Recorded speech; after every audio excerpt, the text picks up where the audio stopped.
Nos montes que rodean Francelos, preto de Ribadavia, a paisaxe garda unha memoria que non sempre se ve a primeira ollada. Entre o monte baixo, o toxo e os carballos novos, agóchanse centos de metros de muros de pedra. Son os socalcos, cicatrices dun tempo no que cada anaco de terra tiña valor. Estas paredes foron levantadas pedra a pedra, sen cemento, seguindo unha técnica que os vellos chamaban a pedra seca. O seu propósito era domar as ladeiras, suxeitar a terra e crear pequenas terrazas onde plantar viña, millo ou patacas. Aquí, a man do home e a montaña aprenderon a convivir. Durante séculos, estas terras alimentaron familias enteiras. Mais co paso do tempo, a xente marchou, o traballo do campo foi quedando atrás e os socalcos empezaron a calar. O que antes eran leiras coidadas, hoxe son ruínas cubertas de verde, lugares onde a natureza recupera, pouco a pouco, o espazo perdido.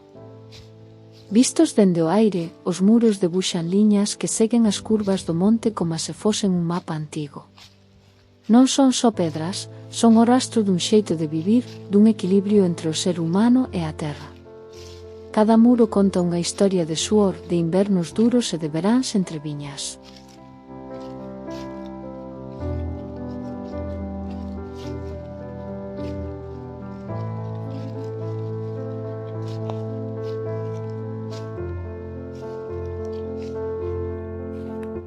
Agochada entre os montes de Francelos, hai unha rocha que non parece unha rocha calquera. É coñecida como a Pedra da Visera e leva séculos ollando en silencio cara ao val.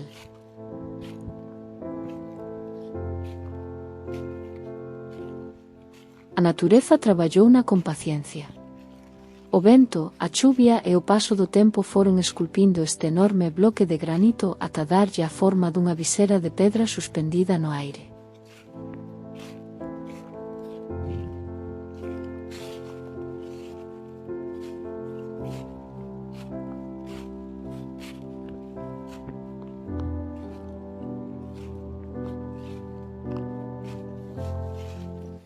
Durante xeracións, este lugar estivo envolto en historias e advertencias. Os máis vellos dicían que pola noite non era bo achegarse, que as luces extrañas aparecían no monte e que a pedra estaba encantada.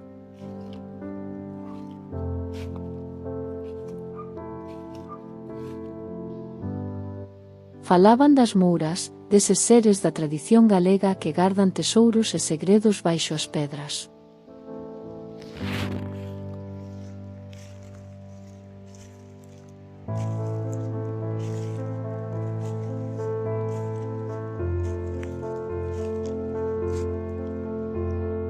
Hoxe, a Pedra da Visera segue aquí, sen placas, sen sinais, sen valos.